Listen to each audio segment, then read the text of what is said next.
mohon maaf, saya harus sampaikan bahwa yang frustrasi karena praktek iman model perkataan claim it and get it gitu ya, klaim dan dapatkan, sebut dan kemudian miliki, itu yang model seperti itu yang frustrasi nggak sedikit, saudara. Dan banyak di antara mereka yang kemudian menjadi kecewa, dan kemudian mereka akhirnya menuduh bahwa ayat ini bohong dan sebagainya. Shalom saudara-saudari yang dikasihi oleh Tuhan. Salam sehat, salam sejahtera senantiasa dalam kasih karunia-Nya. Saudaraku, kali ini saya akan berbicara tentang satu judul. Judulnya cukup menantang, yaitu resiko, saudara ya. Risiko apa? Kita akan lihat dari Markus 11 ayat yang ke-20 sampai ayat yang ke-24. Judul perikopnya pohon ara yang sudah kering, nasihat Yesus tentang doa. Nah, doa apa, saudaraku? Ada berbagai jenis doa, rupa-rupanya di dalam perikop ini kita belajar tentang doa iman. Saya bacakan mulai ayat 20. Pagi-pagi ketika Yesus dan murid-muridnya lewat, mereka melihat pohon ara tadi sudah kering sampai ke akar-akarnya. Nah, saya berhenti di sini, saudaraku, karena di ayat yang ke-12 itu Tuhan Yesus memandang pohon ara, melihat kalau ada buahnya, tapi ternyata itu belum musimnya. Kemudian Tuhan mengusir, mengutuk akan pohon ara itu dengan kata-kata, jangan lagi seorang pun makan buahmu selama-lamanya. Dan murid-muridnya pun mendengarkannya. Nah, setelah keesokan harinya lewat ke tempat yang sama, pohon ara yang dikutuk oleh Tuhan Yesus itu ternyata sudah kering sampai ke akar-akarnya. Saudara, kan ini satu peristiwa yang mustahil. Satu pohon dikatain oleh Tuhan, terkutuklah engkau, begitu ya, jangan ada seorang pun makan dari buahmu selama-lamanya. Maka pohon ara itu seperti merespon perkataan Tuhan dan mengalami proses kematian yang sangat cepat sekali. Dan keesokan harinya, tadi kita baca ayat 20, sudah kering sampai ke akar-akarnya. Jadi akar-akarnya waktu diperiksa kering juga, saudaraku. Jadi ini adalah peristiwa supernatural, peristiwa yang tidak alami. Jadi bukan sesuatu yang wajar, kematian yang wajar bukan, kematian pohon yang supernatural. Maka teringatlah Petrus akan apa yang telah terjadi, lalu ia berkata pada Yesus, Rabi, lihatlah pohon ara yang kau kutuk itu sudah kering.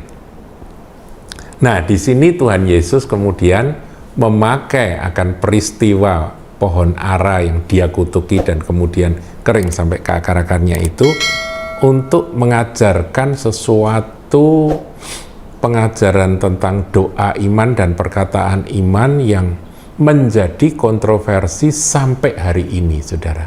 Tapi saya ingin ingatkan, saudaraku, bahwa ini adalah firman Tuhan yang tidak pernah keliru. Ini firman Tuhan yang adalah kebenaran. Nah, kita sepakat itu dulu ya. Meskipun timbul kontroversi, itu urusan nanti. Tapi kita mau sepakat percaya, ya Tuhan, ini adalah perkataan-Mu dan aku percaya. Yesus menjawab mereka, percayalah kepada Allah. Nah, ini bicara tentang iman ya. Kemudian ayat 23, aku berkata kepadamu, sesungguhnya barang siapa berkata kepada gunung ini. Jadi rupa-rupanya pada waktu ngajar itu di depan Tuhan ada sebuah gunung gitu ya. Gunung itu kan satu sesuatu yang besar dan sesuatu yang tidak mungkin untuk bisa dipindahkan. Ya, ada orang bilang pindahin gunung bisa Pak, pakai begu, kemudian dikeruk pelan-pelan. Ya, tapi kan tidak seketika, saudaraku ya. Jadi ini berbicara tentang hal yang sifatnya mujizat, sifatnya keajaiban.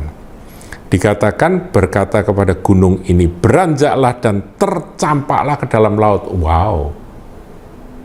Ya, saudara berkata, itu ada orang-orang zaman sekarang yang kerjaannya ngeruk bukit, ngeruk gunung, kemudian mindahin tanahnya untuk nimbun laut, ya reklamasi gitu ya. Ya memang betul, tapi bukan itu yang Tuhan ajarkan. Jadi saudara jangan menafsirkan bahwa ini adalah reklamasi, enggak sama sekali saudara. Reklamasi itu kan usaha dari manusia untuk ya usaha bisnisnya manusia. Bukan reklamasi. Di sini adalah hal mujizat yang Tuhan ajarkan. Dengan perkataan kita bisa berkata menurut ajaran Tuhan, beranjaklah dan tercampaklah ke dalam laut. Asal tidak bimbang hatinya. Nah, ini yang tidak mudah, saudara. Saudara mau praktek iman, perkataan iman, ada kebimbangan apa enggak? Ya, saya coba tanya Anda, ada kebimbangan atau tidak, saudara, ketika Anda praktek iman terhadap sesuatu kemustahilan di hadapan Anda? Ini Tuhan yang ngajarkan, tetapi ada syaratnya, asal tidak bimbang hatinya, tetapi percaya bahwa apa yang dikatakannya itu akan terjadi, maka hal itu akan terjadi baginya. Ini janji Tuhan, ini firman Tuhan, saudaraku. Nah, tadi saya katakan, saya kasih judul akan renungan kita hari ini, judulnya risiko. Nah, sekarang kita lihat risikonya siapa. Pertama, risikonya Tuhan Yesus. Tuhan Yesus ketika mengajarkan kebenaran ini, dia tahu atau enggak risikonya? Resiko apa, saudara? Oh, banyak sekali resikonya. Tuhan tahu. Tuhan Yesus ngerti bahwa resiko ayat ini akan disalahgunakan oleh orang-orang yang membaca, yang punya keinginan macam-macam, nggak usah pakai kerja, dengan ngomong saja dapat sesuatu. Orang-orang model seperti itu akan ada. Dan mereka akan memanfaatkan ayat ini berkata, Tuhan ini adalah firman-Mu. Dan kemudian mereka mempraktekkan. Contohnya apa? Ingin punya mobil bagus. Kemudian di pinggir jalan ada mobil Mercy yang sedang diparkir, kepengin dia punya. Praktek perkataan iman ini. Mobil ini jadi punyaku, gitu saudaraku. Apa Anda kira tidak ada orang seperti itu? Anda mungkin berkata, wah itu orang-orang rodok kurang waras begitu ya. Enggak saudara, mereka orang yang melakukan hal seperti itu ada dasarnya. Dasarnya ayat ini. Kita tahu itu salah, karena apa yang diminta itu adalah hawa nafsu. Keinginan saja, bukan sesuatu yang memuliakan Tuhan. Dan tentunya itu karena kemalasan dan pengen cepat kaya, pengen memiliki sesuatu yang jadi punya orang lain, tetapi dia sebetulnya nggak mau kerja, ya macam-macam lah saudaraku.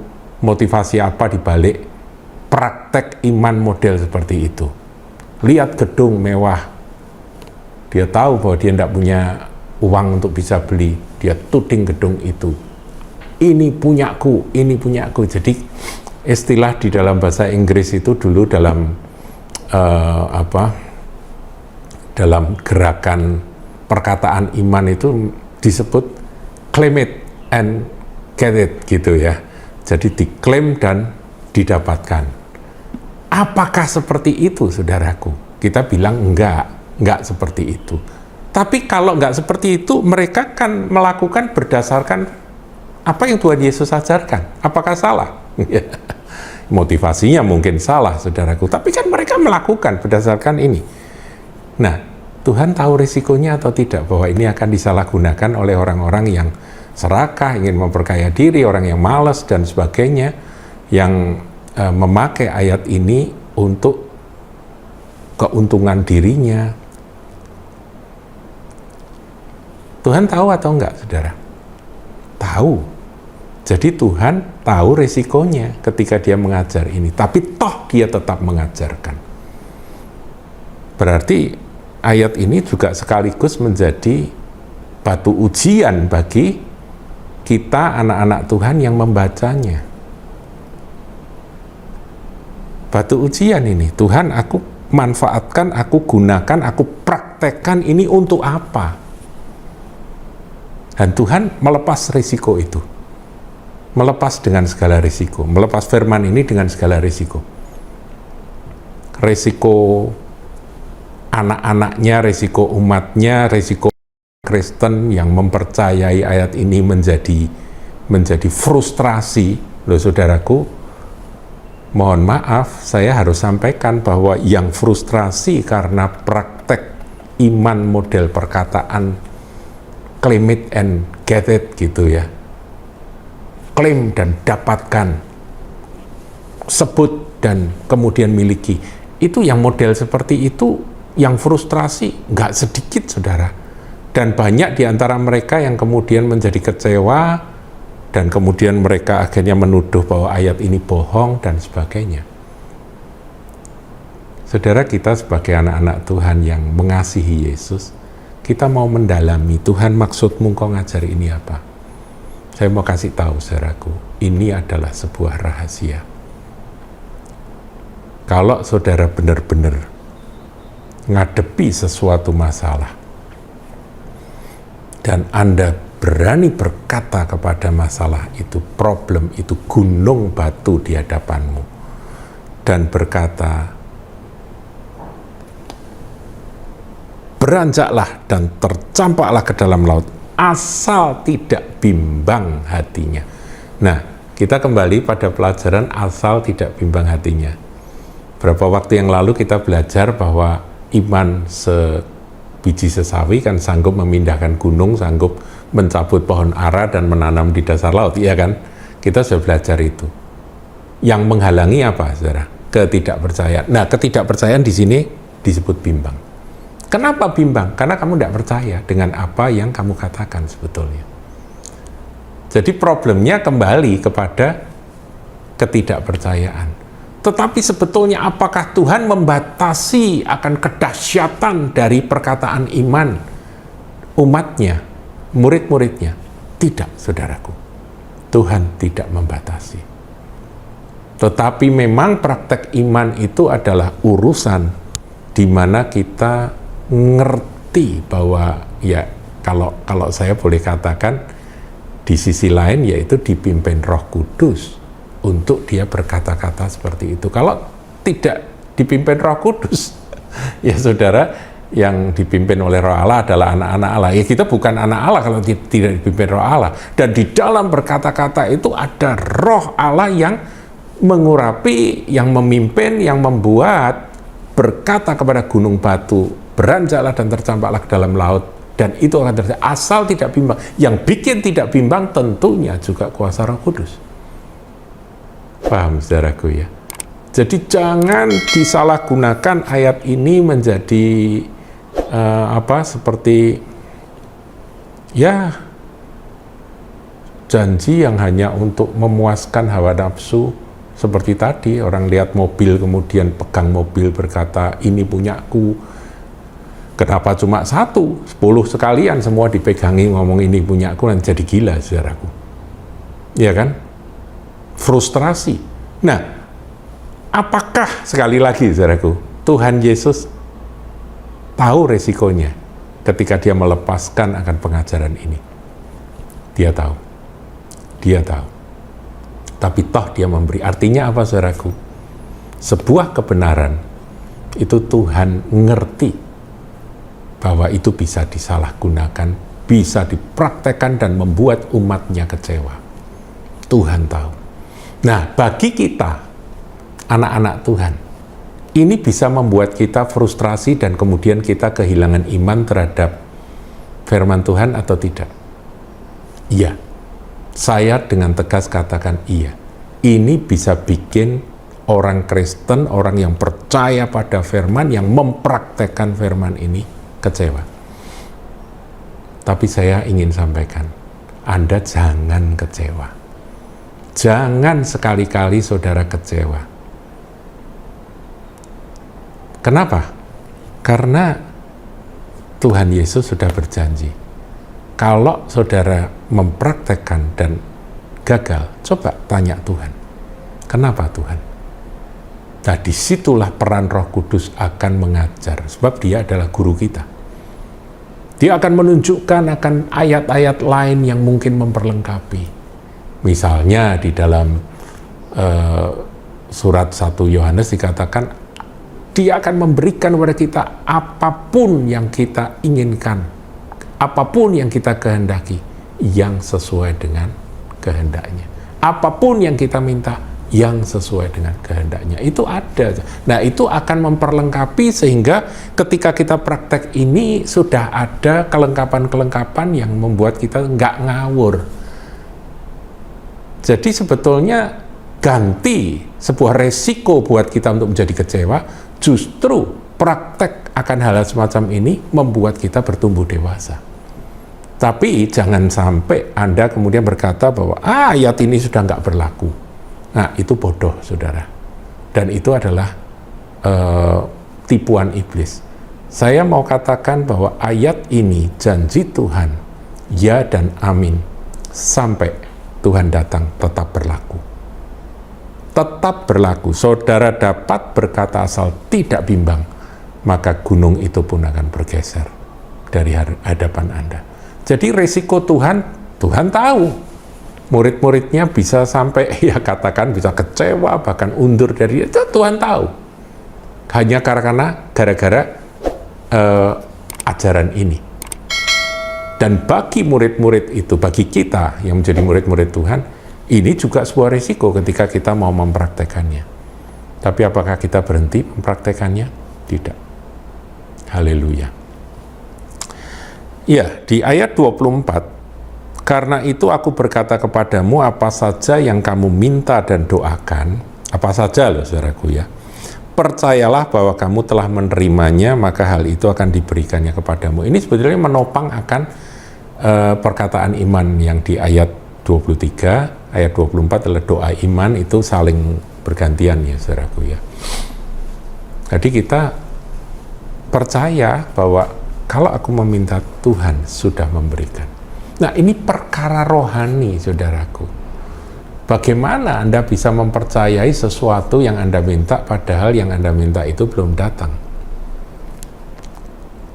Orang kan biasanya kalau meminta sesuatu pada Tuhan itu kemungkinannya cuma dua, Tuhan kabulkan atau tidak, dan itu. Kita sudah berdoa sungguh-sungguh, minta sesuatu yang kita memang inginkan atau butuhkan, itu Tuhan kabulkan atau tidak. Nah, bagaimana kita bisa percaya bahwa Tuhan pasti mengabulkan? Ya kan? Nah, disitulah peran Roh Kudus, saudaraku. Ketika Anda minta, tiba-tiba Tuhan berkata, ya nak, aku sudah memberikan. Dan Anda percaya meskipun belum menerima. Nah, ini hubungan, saudaraku. Ini pengajaran ini bukan teks yang kemudian saudara baca, kemudian saudara praktekkan begitu aja. Enggak, ini hubungan. Hubungan kita dengan Tuhan, Roh Kudus yang menolong kita, sehingga kita bisa tidak bimbang ketika kita berkata-kata. Perkataan iman memindahkan gunung. Ini merupakan doa iman di mana kita yakin bahwa apa yang kita minta dan doakan sudah diberikan, dan Tuhan berjanji maka hal itu akan diberikan kepadamu. Ini hubungan kita dengan Tuhan, dan hubungan itu harus dikembangkan melalui proses waktu. Demikian saudaraku, renungan tentang risiko Tuhan maupun risiko kita. Tapi it's okay dengan risiko. Mari kita bergerak maju karena kita adalah umat yang dipanggil, dipilih, dan dikasihinya. Tuhan Yesus memberkati. Jangan lupa like, comment, share, dan subscribe channel GKBK Hal Semarang.